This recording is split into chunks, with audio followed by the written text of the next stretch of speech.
guys, you're welcome back to my YouTube channel. Thank you for coming back again. And in today's tutorial, we're going to be learning how to make this 2-in-1 detachable Zaria cap with rose design and pleated turban base.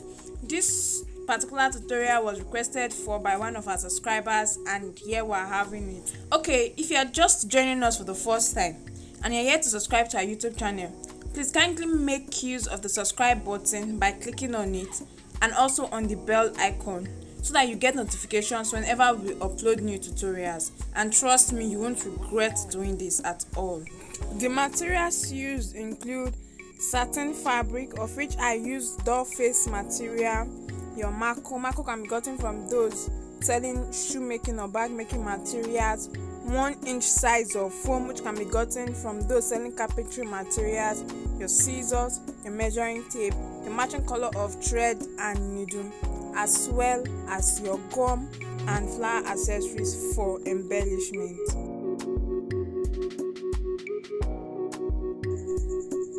This design which I'm working on is a 2-in-1 headwear design.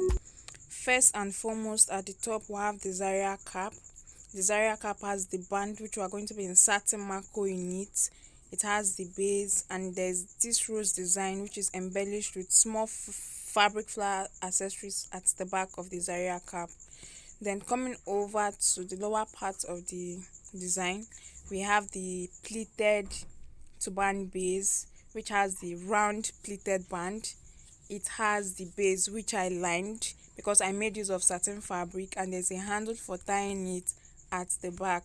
So the tutorial is into two parts. I'll first illustrate using a different video the tutorial on how to make the pleated turban base. As soon as that is done, I'll go ahead to illustrate the tutorial on how to make the turban cap. Then I'll place both designs on my dummy head to show us the finished outlook.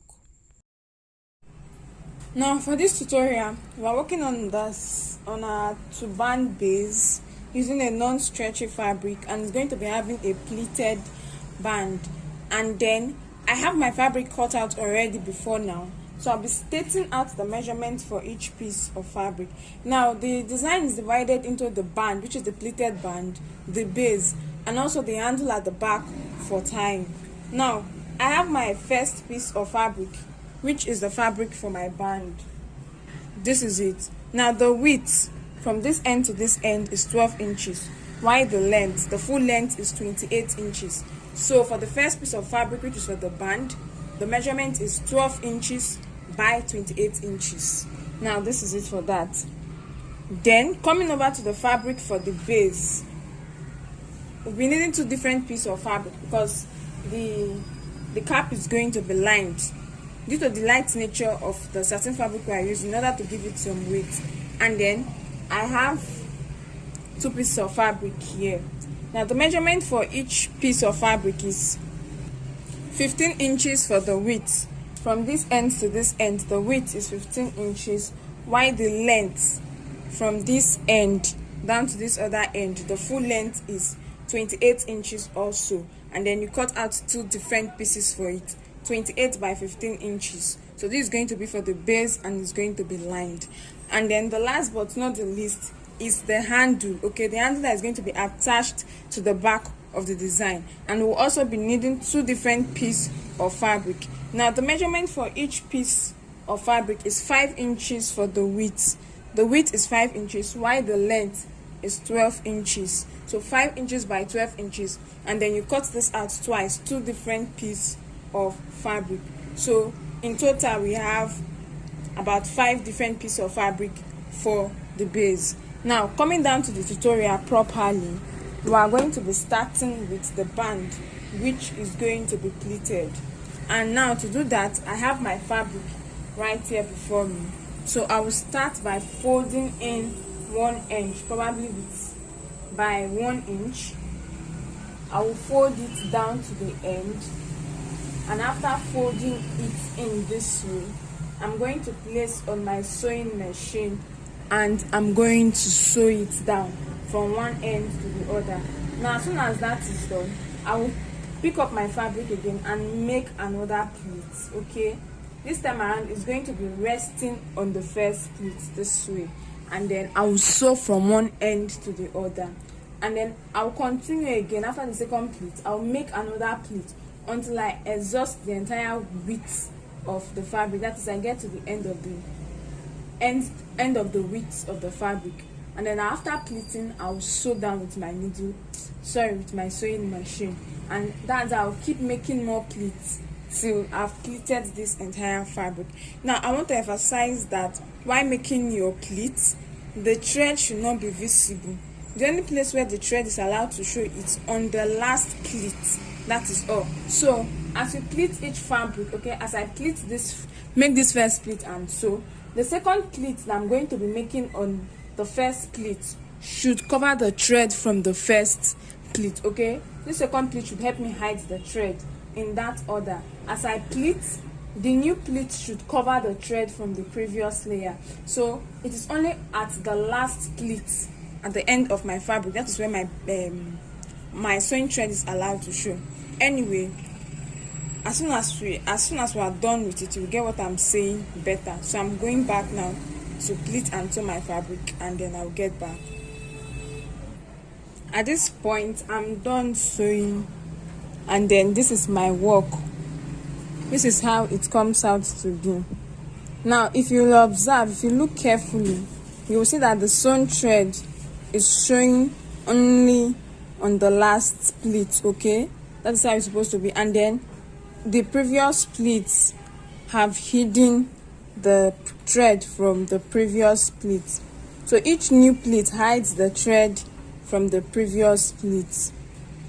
So this is it, and then the last pleat has the thread only. So this is how it looks like. So after pleating my fabric, this is what I get. Now to continue, we'll be adding the base to our work. So I'm going to get the first base. Okay, I'm going to be placing it fine side. I'm going to be placing the fine side facing me and the wrong side facing my working table. Then I'm going to get my band that I just finished working on, and I'm going to be placing it on it this way again. Now the fine side of the band is facing the fine side of my fabric. That is the fabric for the base, and then lastly I will get the second band, and then I'll place the fine side to face the fine side of the fabric on the working table. That is for the band, the base, fine side facing fine side. So I'll place it down this way. So this is what I get. Now I'm going to get this on my sewing machine, and I'm going to be stitching this edge down, and I'm going to come down and stitch every other edge. Okay, but along one side of my fabric, I'm going to leave a little bit of allowance for turning my fabric inside out. Now mark you, while you position your fabric to sew, you have to sew alongside this last line so that this sewing thread here is not visible. And so I'll position my fabric in a way that I'm going to also sew on the last stitch. Okay, the last stitch for the band, the same thing is applicable to this second fabric. So I will get pins to help me hold down this edge while I sew all the way to the end. So then I'm going to get this to my sewing machine, and okay, at this point I'm done making my stitches around my fabric, as you can see. So this is this end, also this other end also. This is the part where I have the band, and then this is the base, and then at one end I left a few inches allowance for turning my fabric inside out. So I'll turn my fabric and get back. This is my work, and I'm done turning it inside out. This is the part that has the fine side of the band, and this is the wrong side. This part has the wrong side of the band. So you can see that our fabric has been lined, okay, and then this is it. So what I'm going to be doing now is that I'm going to be joining everything together to form my cap. Okay, please, at this point, if you have access to electricity, it's very important that you iron your fabric to straighten it out. And then after doing that, I'll fold my fabric into this way, and I'm going to sew. Okay, I'm going to make a straight sewing stitch starting from the band which has the pleated base. I will stitch this down and then stitch all the way to this end. and then after that we'll come back to join, to attach the handle to the base. So that is that. Okay, at this point I'm done stitching, and then when I turn my fabric inside out,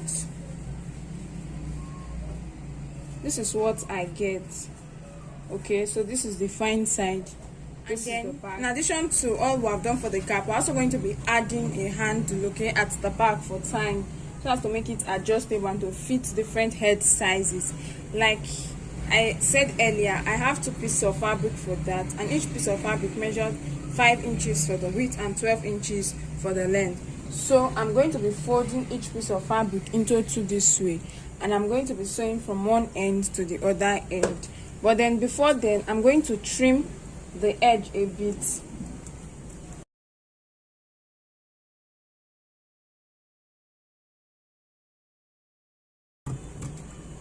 So I'm going to repeat the same thing for the second piece of fabric, okay, and then after that I will sew, and after sewing we'll get back to continue. So this is my work and I'm done sewing. All that is there for me to turn it inside out and attach it to the base. So after turning it inside out, this is it. This is how it will be. This is the back view. Now I'm going to get my measuring tape. We're going to be attaching our handle to our design, okay? And then from the right side, I'm going to measure out 2 inches, okay? And then from the left side too, I'll measure out another 2 inches. Then from this band, okay, from this middle part here towards the left side, I'll measure another 2 inches and I'm going to mark it. So from this middle part to the right 2 inches, and from this middle part to the left 2 inches. So from this marked line here down to this marked line here, what we have is 4 inches. Now I will get the first piece of fabric for my band, and then ensure that the sewn edge of your band is going to be facing the base, and then I'm going to fold in the fabric inside. You know this the edge of this fabric is fraying, so I'll fold it inside, and I'm going to be placing it this way at the mark edge. I'll pin it down. So when I get to my sewing machine, I'm going to be sewing these parts down. I'll stitch these parts down, and then I will get the second fabric and repeat the same thing. So this is my second fabric. The edges have also been folded inside, and then I'm going to place it this way, so the way it is placed, and then I'm also going to hold it down with my pin. So this is it. So this is going to serve as the handle for tying after tacking. So I'm going to place on my sewing machine and sew this now, then place this other end and sew it down. So this is my work, and then I've stitched down this end. I've also stitched down this end. So when you open it up, it's like this. Now I'm going to turn my fabric inside out to the wrong side. Now I'm going to get my needle and thread, and I'm going to be making a running stitch in order to form my cap. My running stitch will start immediately after the pleat, down all the way to this end. So I have my needle and thread here, and I'll be stitching it down. Pass your needle in and out until you get to the end of the fabric, then secure your thread and cut off the excess, just like we do for a normal turban cap. So as soon as that is done, this is what I have, and then our turban cap is ready.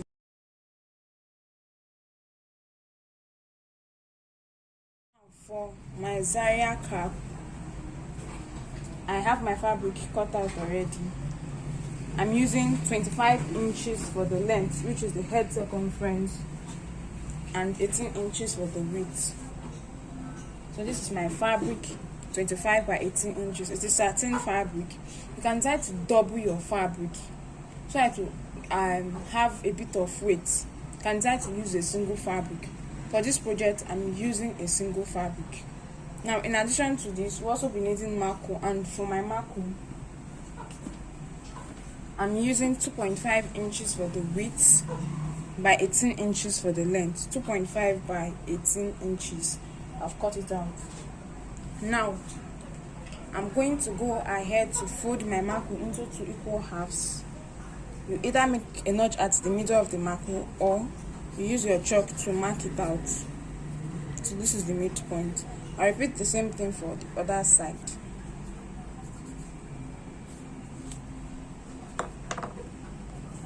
So this is it. Now as soon as that is done, I'll get the fabric for my cap, and then I'll fold it into 2 equal halves and make a notch at the middle as well. Now that has been done, I'll open up my fabric with the wrong side facing me. This is the wrong side of my fabric facing me. I'll get my marco and ensure that the midpoint of the marco aligns with the midpoint of the fabric. Then I'm going to go ahead to fold this down a bit. I'll fold it in and then bring this down. Okay, I'm going to place this on my sewing machine. I'll stitch down this edge, then go ahead to stitch from this end of the fabric down to the other edge. I have to fold in this edge to hide that fraying edge, and I have to stitch close to the edge of the marco so that this edge is pulled in tightly. I'm going to go back to sew this and then I'll get back. So this is my fabric. As you can see, I've sewn down this edge, I've also sewn down this edge, and I've sewn it down from this end to the other end. Now I'll fold my fabric into 2 this way and go ahead to sew it from the band down to this edge and down to this very edge. Then I'll get right here. I have my turban cap already sewn. I've sewn it down from this edge, from the band down to this end and down to this very end. So the next thing we're going to be working on is creating the running stitch that will be at the edge. For that, I'll be needing my needle and thread. Please ensure it is doubled, and then I'll start my running stitch immediately after the band. So I'll just pass my needle and thread in and out of the fabric until I get to the edge. Then I'll go ahead to pull and cut off the excess thread. Now this is satin fabric and the edge is free, so the edges free easily. I would suggest that you ensure your fabric is weaved before you make your running stitches. So you weave your fabric, the edges of your fabric, before making your running stitches, so as to secure the free edges. And then at the end of the day, after creating my running stitch, this is the wrong side, and I'll go ahead to turn it inside out, and I have my plain Zaria cap ready. You can go ahead and embellish it with any design of your choice. I have the fabric for my design here. My measurement is 38 inches by 8 inches. 38 inches by 8 inches, and we're going to be padding it. For that, I'm going to be using my foam. Now for my foam, I have it here. This is my 1 inch size of foam, and the measurement is 3.5 inches by 36 inches. 3.5 inches by 36 inches. Now I'll get the fabric for my design here. I'll open it up and then place my foam towards one edge. There's a little bit of allowance at the tip and at the edge, and then I'll go ahead to fold it into 2 equal halves. After folding it in, you have it this way. You have allowance at the edge here and at this other long part. So what I'll do is I'll get my needle and thread, and to create this design, I'll be making a running stitch along the edges of the fabric. So I'll start from this edge. I'll start passing my needle and thread in and out. Then I'll extend it to the longer part. So I'll just arrange my fabric with the way it's folded into 2, and then I'll keep making my running stitch in and out until I get to the end of the fabric, and I'll come back for us to continue. This is it. So this is it. I've gotten to the edge, and I'll pass out my thread and then pull. So this is what I get. Now I'm going to arrange it in a way so I can get this round flower shape. Okay, So I'll pull to get this, and then I'll use my needle and thread to tack it down together. And then as soon as I'm done tacking it down together, I will get my cap. Okay, this is my Zaria cap, and then I'm going to go ahead to tack it down at the back this way. I'll use my needle and thread to tack it back. Okay, and then I can go ahead to embellish with any applique or any accessory of my choice. So that is it. So this is it. After tacking down my design to my Zara cap, I have it this way. You can try to embellish it using any accessory, add any design here or on the cap. So that is all that is, this design. And you can try to pair it with a turban cap, a plain turban cap, or you rock the Zaria cap alone. With this, we have come to the end of today's tutorial. I hope you learned something new. Please do well to like, to share, and to leave a comment in the comment section. Kindly subscribe to our channel if you are yet to do so. And don't forget to follow us on our social media platforms on Facebook and on Instagram as Jenny Concepts. Thank you so much for watching. Until our next tutorial.